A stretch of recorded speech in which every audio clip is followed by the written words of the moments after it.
सभी बच्चों को एक बार हमारा फिर से नमस्कार। आज हम जैसा कि आपको कहे थे कि आपको जो है डेली साइंस का वीडियो मिलेगा, तो साइंस में फिजिक्स शुरू कर रहे हैं बच्चों, और फिजिक्स का यह पहला चैप्टर प्रकाश का परावर्तन जो कि आज स्टार्ट कर रहे हैं। प्रकाश का परावर्तन जो कि 1 शॉट क्लास मिलेगा, जिसका 1 शॉट आपको 2 पार्ट में मिलेगा बच्चों, 2 पार्ट में चैप्टर कंप्लीट, जिसमें कि यह पार्ट आपका पहला है। ठीक है, तो चलिए इस पार्ट को शुरू करते हैं और आप लोग इसका आनंद लें।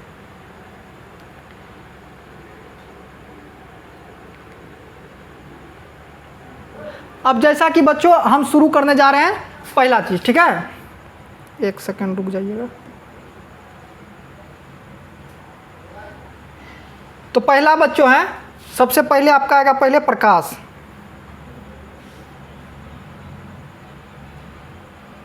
यहां से तो अब देखेंगे सबसे पहले कि प्रकाश क्या होता है। सबसे पहले समझेंगे बच्चों प्रकाश क्या होता है।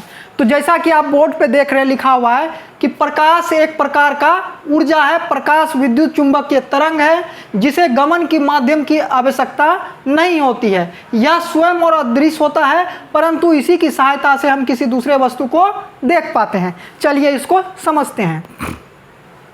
अब जैसा कि हम आपको अभी बोले कि प्रकाश एक प्रकार का क्या होता है बच्चों, ऊर्जा होता है। प्रकाश क्या होता है, एक प्रकार का ऊर्जा होता है, ऊर्जा। अब प्रकाश एक प्रकार का ऊर्जा होता है। प्रकाश विद्युत चुंबकीय तरंग होता है। क्या होता है, विद्युत चुंबकीय तरंग होता है। यह क्या होता है बच्चों, अदृश्य होता है। होता है कि नहीं होता है। अब जैसा कि आप समझ रहे हैं प्रकाश ऊर्जा होता है। ऊर्जा यानी क्या, प्रकाश के द्वारा, प्रकाश एक प्रकार का ऊर्जा है। जैसे कि आदमी सबको शरीर में ऊर्जा का कमी हो जाता है तो क्या कहते हैं, धूप लगाइए, विटामिन सी की पूर्ति होगी, ऊर्जा मिलेगा कि नहीं मिलेगा। इस प्रकार से हम कह सकते हैं प्रकाश एक प्रकार का ऊर्जा होता है। उसके बाद है विद्युत चुंबकीय तरंग। हाँ बच्चों, प्रकाश एक प्रकार का तरंग होता है। प्रकाश एक प्रकार का विद्युत चुंबकीय तरंग होता है। उसके बाद आप देख रहे हैं अदृश्य। अब बताइए, प्रकाश किसी को दिखता नहीं है, परंतु प्रकाश की सहायता से हम किसी दूसरे वस्तु को देख पाते हैं। आ रहा है कि नहीं आ रहा है समझ में। प्रकाश जैसे अदृश्य का मतलब क्या, जो आपको दुनिया में नहीं दिखता है। क्या नहीं दिखता है, भूत ये सब दिखता है, नहीं दिखता, ये सब क्या है, अदृश्य है। तो जो भी अदृश्य होता है वह दिखता नहीं है। प्रकाश आपको दिखता नहीं, लेकिन प्रकाश की सहायता से हम किसी दूसरे वस्तु को देख पाते हैं। यही था बच्चों प्रकाश की परिभाषा। अब आगे देखते हैं। अब आगे कह रहा है किरण। क्या बच्चों, किरण। किरण किसे कहते हैं, तो प्रकाश के चलने के पथ को किरण कहते हैं। यानी कि प्रकाश जिस रास्ते से बच्चों जाएगा, जिस रास्ते से चलता है, उसी को किरण कहते हैं। बहुत आसान था। अब आगे देखते हैं कि आपका किरण पुंज या प्रकाश पुंज। अब यहाँ पे देखिए लिखा हुआ है प्रकाश ऊर्जा की धारा को किरण पुंज कहते हैं। बच्चों जब एक किरण चलता है रास्ता से तो उसको किरण कहते हैं, लेकिन जब ढेर सारा किरण, 1 2 3 ढेर सारा किरण एक साथ मिलकर यदि चलता है तो इसी को किरण पुंज या प्रकाश पुंज कहते हैं। ढेर सारा किरण एक साथ कहीं जाएगा तो उसी को प्रकाश पुंज या किरण पुंज कहेंगे। बच्चों किरण पुंज के प्रकार, किरण पुंज जो है 3 प्रकार का होता है बच्चों। एक यहाँ पे आपको नजर आ रहा होगा अभिसारी किरण पुंज। बोलिए, अभिसारी किरण पुंज।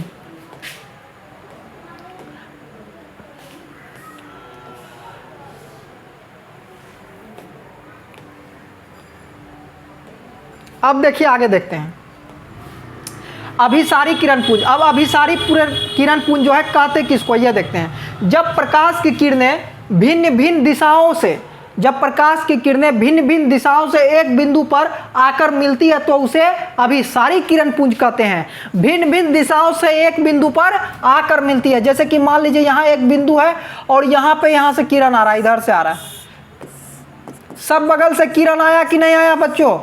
और ये आपको बताए थे किरण पुंज का मतलब क्या, ढेर सारा किरण।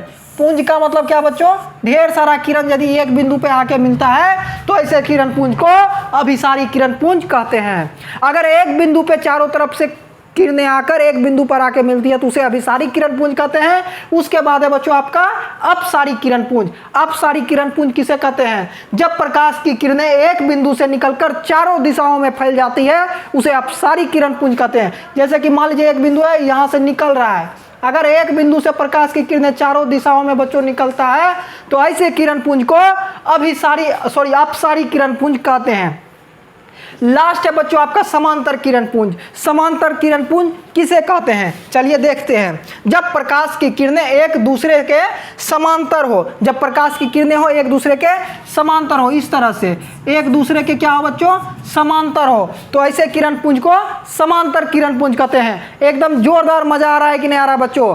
अगर आपको जोरदार मजा आ रहा है तो जरूर से जरूर इस वीडियो को लाइक करें। अब आगे देखते हैं।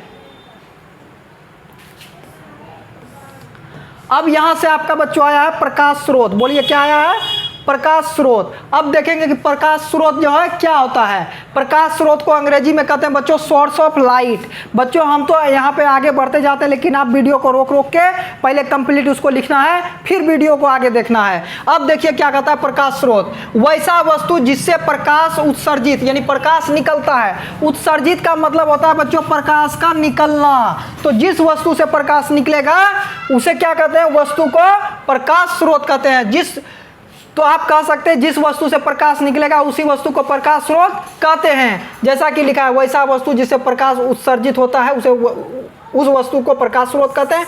सूर्य से बच्चों प्रकाश निकलता है कि नहीं निकलता है? एकदम निकलता है। चंद्रमा से एकदम निकलता है, बल्ब से निकलता है, लालटेन से निकलता है, टॉर्च से निकलता है, मोमबत्ती से निकलता है इत्यादि, यानी और सब चीज से भी प्रकाश निकलता है और इसी वस्तु को प्रकाश स्रोत कहते हैं। उसके बाद चलिए आगे देखते हैं। एकदम बच्चों आपको एकदम बढ़िया से नोट करते हुए चलना है, और आपको यह नोट्स यदि चाहिए तो दिए गए व्हाट्सएप नंबर पे आप जरूर जुड़े और आपको नोट्स मिल जाएगा। अब है प्रकाश के कितने स्रोत होते हैं। प्रकाश के कितने स्रोत होते हैं, देखिए प्रकाश के बच्चों कितने मुख्य रूप से दो भागों में बांटा गया प्रकाश स्रोत को। पहला प्राकृतिक स्रोत और दूसरा मानवकृत, मानव जनित्र कह सकते हैं या मानवकृत स्रोत कह सकते हैं। मानव जनित्र स्रोत हो गया और प्राकृतिक स्रोत हो गया। अब प्राकृतिक स्रोत क्या होता है बच्चों, चलिए देखते हैं, जिसको अंग्रेजी में नेचुरल सोर्स कहते हैं। क्या कहते हैं, नेचुरल सोर्स। यह बच्चों फ्री होता है, फ्री। प्राकृतिक स्रोत क्या होता है, फ्री। अब देखिए प्रकाश का वैसा स्रोत जो ईश्वर गॉड द्वारा निर्मित होता है, प्रकाश के उस स्रोत को प्राकृतिक स्रोत कहते हैं। अब क्या क्या प्रकाश के आपको क्या क्या गॉड गिफ्ट किए हैं, आपको ऐसा कौन सा सोर्स आपको ईश्वर दिए हैं? देखिए स्रोत जो हमको दिए हैं, सूर्य बच्चों, चंद्रमा बच्चों, तारा। क्या बताइए सबके लिए तारा फ्री है कि नहीं है? सबके लिए चंद्रमा का प्रकाश फ्री है कि नहीं है? सबके लिए सूर्य का प्रकाश फ्री है कि नहीं है? सबके लिए फ्री है। यानी जो चीज़ आपको मुफ्त में मिलता है, जो प्राकृतिक का दिया हुआ है, जो ईश्वर का दिया हुआ है, जो गॉड का दिया हुआ है, ऐसे प्रकाश स्रोत को प्राकृतिक प्रकाश स्रोत कहते हैं। आ रहा है कि नहीं आ रहा समझ में? अब चलिए आगे देखते हैं मानव जनित्र संसाधन क्या होता है। मानव जनित्र संसाधन नहीं बच्चों, मानव जनित्र स्रोत। भूगोल में नहीं जाना है, अभी आप फिजिक्स पढ़ रहे हैं। अब देखिए मानव जनित्र स्रोत क्या होता है, प्रकाश का वैसा स्रोत जो मानव के द्वारा निर्मित होता है। प्रकाश के ऐसे स्रोत को मानव जनित्र स्रोत कहते हैं। अब बच्चों मानव क्या क्या निर्मित करता है, देखिए इस स्रोत को मानव जनित्र स्रोत कहते हैं। जैसे कि कृत्रिम स्रोत, यानी कि मानव जनित्र स्रोत का दूसरा नाम बच्चों, इस स्रोत को मानव जनित्र स्रोत या कृत्रिम स्रोत भी कहा जाता है। ठीक है, अब चलिए आगे देखते हैं। आप समझ गए होंगे जो मानव द्वारा बनाया जाता है, जैसे कि मोमबत्ती हो गया, लालटेन हो गया, यह सब मानव के द्वारा निर्मित होता है बच्चों, इसलिए इसे मानव जनित्र स्रोत कहते हैं। अब आगे देखते हैं दीप्त। चलिए दीप्त इसी में हो जाएगा। दीप्त वस्तु क्या होता है? दीप्त का दूसरा नाम होता है बच्चों प्रदीप्त वस्तु भी। चलिए देखते हैं, वैसा वस्तु जिससे प्रकाश उत्सर्जित होता है, यानी कि प्रकाश निकलता है, उस वस्तु को दीप्त वस्तु या प्रदीप्त वस्तु भी कहते हैं। इसे प्रदीप्त वस्तु या दीप्तमान वस्तु या ज्योतिमर्य वस्तु भी कहा जाता है। इस प्रकार से बच्चों एक ही चीज का तीन नाम, हाँ एक ही चीज का तीन नाम, सही आपने सुना। दीप्त को ही प्रदीप्त कहते हैं, दीप्त को ही दीप्तमान कहते हैं और दीप्त को ही ज्योतिमौर्य कहते हैं। अब ज्योतिमौर्य पे नहीं जाइएगा, तो ये ज्योतिमौर्य है। ठीक है, अब देखिए इसमें क्या है, उदाहरण है कुछ आपको। सूर्य है, जलता बल्ब, हाँ ये एक जबरदस्त चीज़ है, जलता बल्ब। बल्ब का मतलब हो गया अब जल रहा है कि नहीं जल रहा है, लेकिन दीप्त में क्या होगा, बल्ब जलना चाहिए। अब कहिएगा बल्ब तो खराब होता है ना सर जी, तो खराब वाला बल्ब आपको नहीं लेना है। यहाँ पे हम लिख दिए हैं जलता बल्ब, बल्ब जलेगा तो दीप्त, नहीं जलेगा तो अभी आगे हुआ आएगा, उसे अदीप्त कहते हैं। तो चलिए बल्ब तो खैर जल रहा है, जलती हुई मोमबत्ती, बुझा हुआ मोमबत्ती नहीं, जलती हुई। और उसके बाद टॉर्च, टॉर्च तो आपको स्वाभाविक रूप से जलेगा ही जलेगा, ठीक है। अभी यहाँ क्या लिखेंगे, जलता हुआ टॉर्च, टॉर्च जलता नहीं है, टॉर्च का प्रकाश आगे निकलता है। हाँ, तो इस तरह से बच्चों आपका दीप्त वस्तु आपको समझ में आया होगा। जिस वस्तु से प्रकाश निकलता है, प्रकाश उत्सर्जित होता है, उस वस्तु को दीप्त या प्रदीप्त या ज्योतिर्मय, और उसके बाद एक है दीप्तमान वस्तु भी कहते हैं। चलिए अब आगे देखते हैं। उसके बाद है बच्चों अदीप्त वस्तु। क्या है, अदीप्त वस्तु। अभी आपको बताए हैं कि जिस वस्तु से प्रकाश नहीं निकलेगा उस वस्तु को अदीप्त वस्तु कहते हैं। हाँ बच्चों, तो अब किससे प्रकाश नहीं निकलता है, चलिए ढूंढते हैं उसको। और इसे दीप्तहीन वस्तु या ज्योतिहीन वस्तु भी कहा जाता है। यानी कि अदीप्त वस्तु का ही दूसरा नाम क्या है, दीप्तहीन, ज्योतिहीन भी इसे कहते हैं। और इसके लिए एग्जाम्पल में लिया कलम, किताब, ईंट और कुर्सी। यानी कि बच्चों जिससे प्रकाश नहीं निकलता, लकड़ी, ईंट, कलम, किताब, पत्थर, जो कहिए जिससे प्रकाश निकलता ही नहीं है, तो उसको आप क्या कहिएगा, अदीप्त वस्तु कहते हैं। उसके बाद चलिए आगे देखते हैं। उसके बाद है बच्चों आपके लिए पारदर्शक। क्या है, पारदर्शक। पारदर्शक उसे कहते हैं बच्चों जिसमें प्रकाश का किरण एक पार से दूसरी पार आसानी से निकल जाता है, उसे ही पारदर्शक पदार्थ कहते हैं या सिर्फ पारदर्शक कहते हैं। जैसे कि आप देख रहे हैं क्या बच्चों, शीशा, हवा, स्वच्छ जल और ग्लास। इससे बच्चों एक पार से दूसरी पार प्रकाश की किरणें निकल पाती है, इसीलिए इसे पारदर्शक कहते हैं। एकदम मजा आ रहा है कि नहीं आ रहा है, यानी कि ऐसा वस्तु जिससे होकर प्रकाश की किरणें एक पार से दूसरी पार जा पाए, निकल पाए, उसे हम पारदर्शक पदार्थ कहते हैं।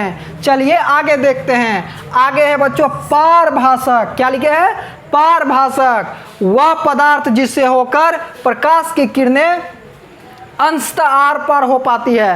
अंशतः का मतलब होता है बच्चों थोड़ा बहुत, यानी कि वैसा पदार्थ जिससे होकर प्रकाश की किरणें कम से कम, यानी तनी मनी प्रकाश की किरणें एक पार से दूसरी पार जा पाए बच्चों, उसे पारभासक पदार्थ कहते हैं। एकदम मजा आया कि नहीं आया। अब किससे कम प्रकाश निकलता है, चलिए उसको देखते हैं। अब कम जिससे निकलता है, देखिए लिखा हुआ एग्जाम्पल में, घिसा हुआ कांच, तेल लगा पेपर, हल्का बादल, कुहासा, धुआं, बैलून, रबर, सूती कपड़ा, चमड़ा, खून इत्यादि। ये सब चीज से बच्चों प्रकाश की किरण कम निकलता है, एक पार से दूसरी पार कम जाता है, तो ऐसे पदार्थ को ही पारभासक पदार्थ कहते हैं, पारभासक वस्तु कहते हैं या पारभासक कहते हैं। एकदम आ रहा है कि नहीं आ रहा है समझ में। अब चलिए आगे देखते हैं। अब है बच्चों अपारदर्शक। क्या है, अपारदर्शक, यानी वैसा पदार्थ बच्चों जिससे होकर प्रकाश की किरणें एक पार से दूसरी पार नहीं हो पाए या नहीं जा पाए, ऐसे पदार्थ को अपारदर्शक पदार्थ कहते हैं। यानी कि एक पार से दूसरे पार प्रकाश का किरण बच्चों आर पार नहीं हो पाएगा, वैसे वस्तु को ही अपारदर्शक वस्तु कहते हैं। देखिए लिखा हुआ है, वह पदार्थ जिससे होकर प्रकाश की किरणें आर पार नहीं जा पाती है, अपारदर्शक कहलाता है। जैसे लकड़ी, ईंट, पत्थर, लोहा, किताब, दीवार इत्यादि। यानी ये वस्तु से, ये पदार्थ से प्रकाश का किरण एक पार से दूसरे पार नहीं जा पाता है। अब चलिए देखते हैं आगे, प्रकाश का परावर्तन क्या होता है बच्चों। जैसा कि आप देख रहे हैं, क्या लिखा हुआ है, किसी परावर्तक सतह से टकराकर प्रकाश के लौटने की घटना को प्रकाश का परावर्तन कहते हैं। किसी परावर्तक सतह से बच्चों, चलिए आपको समझाते हैं कि परावर्तक सतह किसे कहते हैं। जैसे कि मान लीजिए ऐसे करके शीशा है, इसी शीशा को बच्चों परावर्तक सतह कहते हैं। ये आप एक दर्पण देख रहे होंगे, इस दर्पण का ये वाला जिसमें कि आप चेहरा देखते हैं, जिसमें क्या देखते हैं आप, चेहरा देखते हैं। चेहरा देखने वाला भाग को ही, इसी भाग को ही क्या कहते हैं आप, पारदर्शक अति बोलते हैं बच्चों, क्या बोलते हैं उसे, परावर्तक सतह बोलते हैं। तो जिसमें आप चेहरा देखते हैं उसी को क्या कहते हैं, परावर्तक सतह से टकराकर प्रकाश के लौटने की घटना को, यानी मान लीजिए जिसमें आप फेस देखते हैं उसमें प्रकाश का किरण आया और फिर जो लौट के गया, इसी घटना को प्रकाश का परावर्तन कहते हैं। तो यहाँ पे परिभाषा लिखा है, किसी परावर्तक सतह से प्रकाश के टकराकर लौटने की घटना को, जब वो लौट जाएगा दूसरी तरफ तो ऐसी घटना को ही प्रकाश का परावर्तन कहते हैं। जोरदार समझ में आया कि नहीं? जैसे कि आपको एक फिगर बता देते हैं, नीचे बताया गया हुआ है ऐसे करके, यहाँ पे ये दर्पण है, यहाँ से किरण आया और टकरा कर लौट गया, इसी घटना को क्या कहेंगे, प्रकाश का परावर्तन कहेंगे। अब चलिए आगे देखते हैं।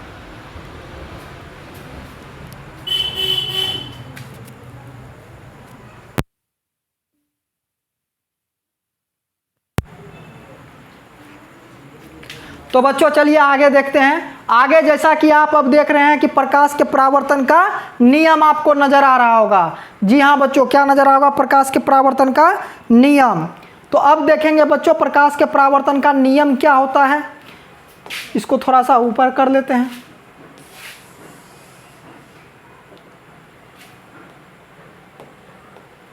तो प्रकाश के परावर्तन के दो नियम होते हैं बच्चों। कितने नियम होते हैं? दो। कौन कौन उस नियम को समझते हैं? पहला, प्रकाश के परावर्तन में कुछ किरणें होते हैं। एक आने वाला किरण होता है बच्चों जिसे आपतित किरण कहते हैं, एक जाने वाला किरण होता है जिसे परावर्तित किरण होते हैं, और एक इस दोनों आपतित किरण और परावर्तित किरण के बीच में एक खड़ा सीधा लाइन होता है जिसे अभिलंब कहते हैं, और नीचे एक परावर्तक सतह होता है। तो पहला नियम के अनुसार होता है बच्चों, आपतित किरण, परावर्तित किरण, शीर्ष पर डाला गया अभिलंब, तीनों एक ही तल में होता है। यह प्रकाश के परावर्तन का पहला नियम है जो कि आप बोर्ड पे देख रहे होंगे।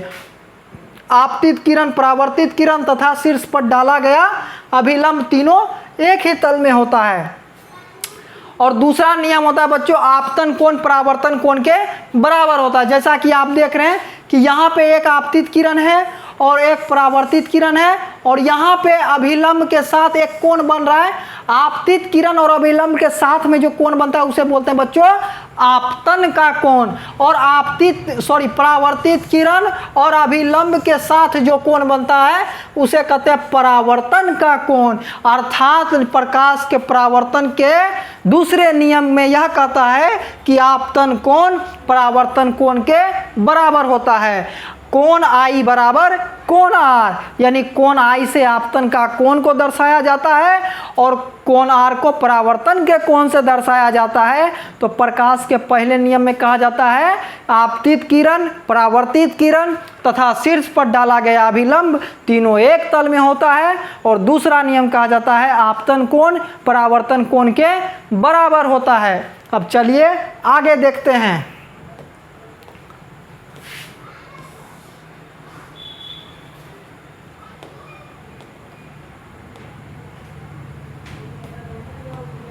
आगे आप देख रहे हैं बच्चों, आपतित किरण आपको दिखाई दे रहा होगा बोर्ड पे कि आपतित किरण किसे कहते हैं। प्रकाश स्रोत से आने वाला किरण को आपतित किरण कहते हैं। यानी सूर्य से जो किरण आता है धरती पर, तो आप समझिए कोई शीशा है, उस पर कोई किरण आ रहा है, तो आने वाला किरण को ही बच्चों क्या कहिएगा, आपतित किरण। तो समझ में आ रहा होगा, प्रकाश स्रोत से आने वाला किरण को आपतित किरण कहते हैं। और उसके बाद है परावर्तित किरण, यानी कि टकरा कर जो किरण बच्चों लौट जाता है, लौटने वाला किरण को क्या कहते हैं, परावर्तित किरण कहते हैं। तो आप देख रहे होंगे परावर्तक सतह से टकराकर लौटने वाली किरण को परावर्तित किरण कहते हैं। क्या बच्चों एकदम जोरदार आपको समझ में आ रहा है? उसके बाद देखिए लिखा हुआ है आपतन का कोण। आपतन का कोण किसे कहते हैं बच्चों? आपतित किरण और अभिलंब के बीच जो कोण बनता है उसे आपतन का कोण कहते हैं। जैसा कि आपको देखिए लिखा है, आपतित किरण अभिलंब के साथ जो कोण बनाती है उसे ही हम आपतन का कोण कहते हैं। एकदम समझ में आ रहा है कि नहीं आ रहा है बच्चों? एक बार बता दें इसको कि देखिए, यह है आपका परावर्तक सतह, यह है आपतित किरण, यह है परावर्तित किरण और यह है अभिलंब। लिख भी देते हैं आपतित किरण। एक बार आपका भी मन हो तो आप भी लिख लीजिए परावर्तित किरण। अब देखिए, यानी इसको कहते हैं अभिलंब। क्या कहते हैं? अभिलंब। तो पहला वाला क्या था? आपतन का कोण, यानी आपतित किरण और अभिलंब के बीच जो कोण बनता है इसी को कहते हैं आपतन का कोण। परावर्तित किरण अभिलंब के साथ जो कोण बनाता है इसे कहते हैं परावर्तन का कोण। जोरदार समझ में आया कि नहीं आया? यहाँ पे लिख दीजिए, इसे क्या कहते हैं? आपतन का कोण। और इसे क्या कहते हैं बच्चों? परावर्तन का कोण। क्या बच्चों एकदम जोरदार समझ में आ रहा है आपको? आपतन का कोण क्या होता है, परावर्तन का कोण क्या होता है? अभिलंब किसे कहते हैं? आपतित किरण परावर्तित किरण के बीच में जो एक लंब होता है उसी लंब को अभिलंब कहते हैं। इस प्रकार से बच्चे आपको एकदम जबरदस्त समझ में आ रहा होगा एकदम। चलिए अब आगे बढ़ते हैं।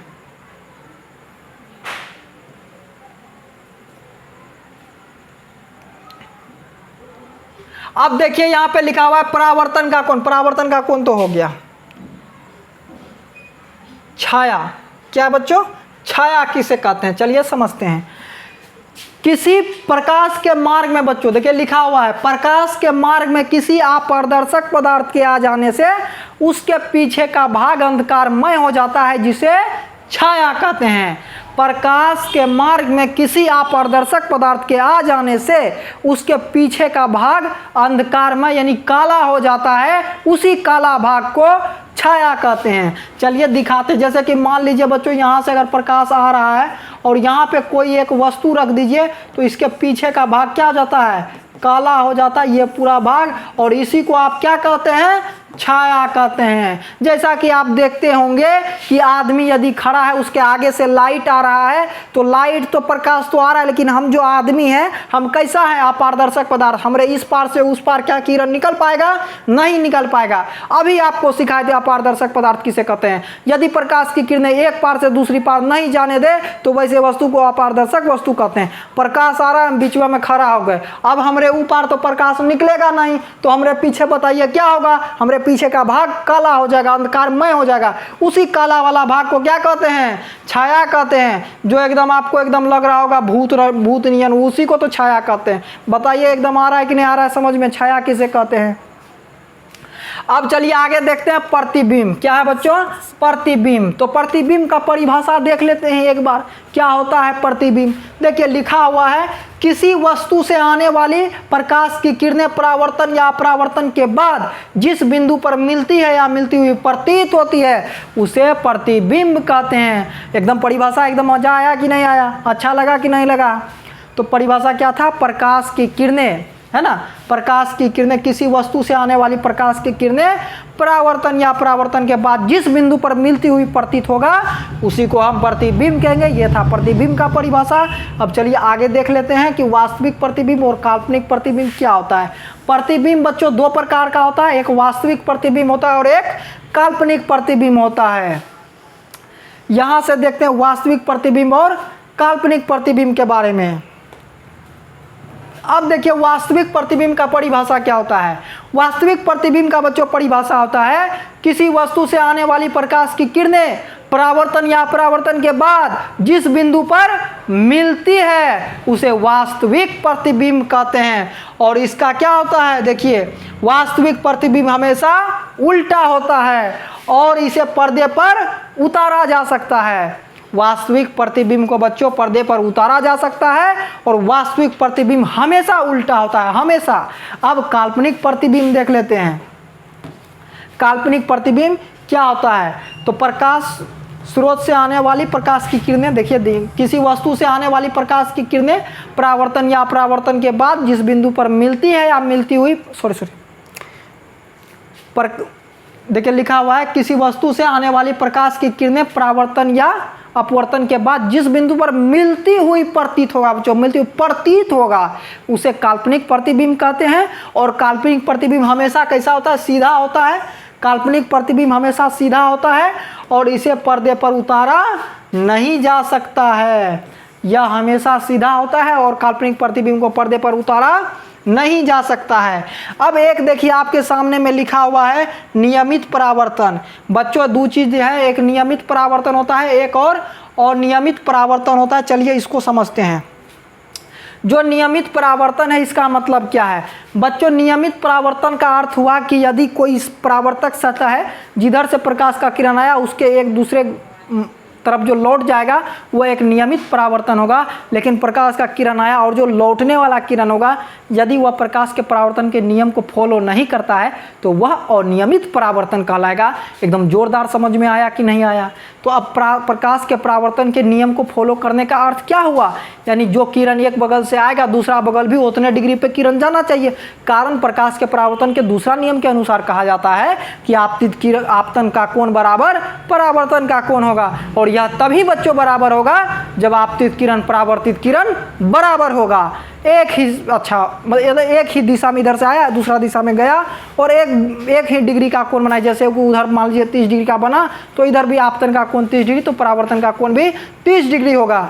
इस तरह से बच्चों आप समझ रहे होंगे कि कितना आसान है नियमित परावर्तन और कितना आसान है अनियमित परावर्तन।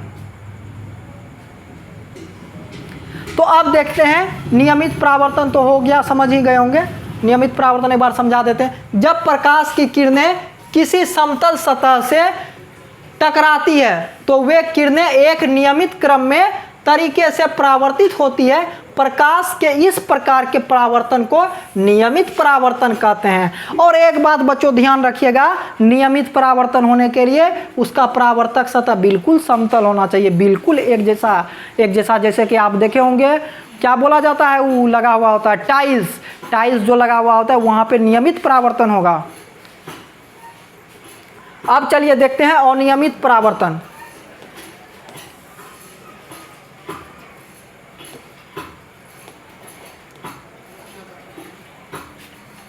अनियमित परावर्तन देखिए क्या होता है। अनियमित परावर्तन में दिक्कत यही है कि उसका जो परावर्तक सतह होता है वह खुदरी सतह होता है, यानी कि ऐसे। अब मान लीजिए इन प्रकाश का परावर्तन आया तो इन जाएगा, यहाँ आएगा तो इन जाएगा, ये सब क्या होगा देख रहे हैं। तो इसीलिए यहाँ पे क्या होगा, खुदरी सतह होने के कारण प्रकाश का परावर्तन का रूल के फॉलो नहीं करेगा। जब नहीं करेगा तो यहाँ परावर्तन कैसा होगा, अनियमित परावर्तित होगा, अनियमित परावर्तन होगा। आप देख रहे हैं जब प्रकाश की किरणें किसी खुदरी सतह पर टकराती है तो वह नियमित क्रम में परावर्तित ना होकर जैसे तैसे परावर्तित हो जाती है। प्रकाश के इस प्रकार के परावर्तन को अनियमित परावर्तन कहते हैं। एकदम जोरदार समझ में आया कि नहीं नियमित और अनियमित परावर्तन?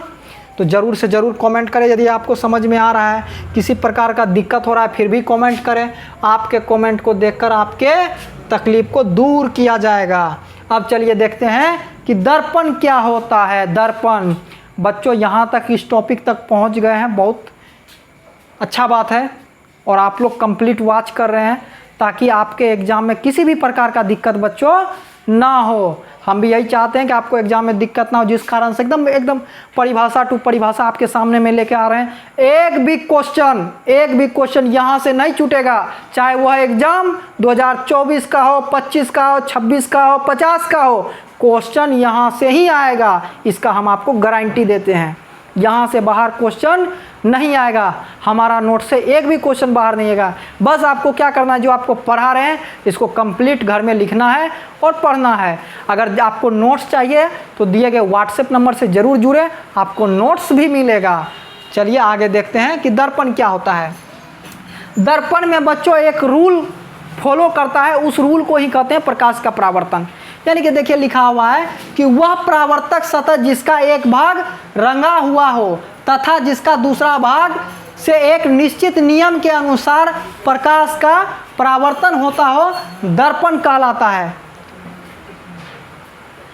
यानी कि एक भाग बच्चों रंगा हुआ हो और दूसरा भाग से निश्चित नियम के अनुसार प्रकाश का परावर्तन हो तो उसे दर्पण कहते हैं। जैसे कि देखिए, एक भाग रंगा हुआ हो और एक भाग आया और प्रकाश का किरण गया, आपतित परावर्तित अभिलंब। यानी क्या कि एक बार देख रहे हैं कि एक बगल रंगा हुआ है, एक बगल प्रकाश के परावर्तन का नियम का पालन कर रहा है, तो इसे क्या कहेंगे? दर्पण कहते हैं।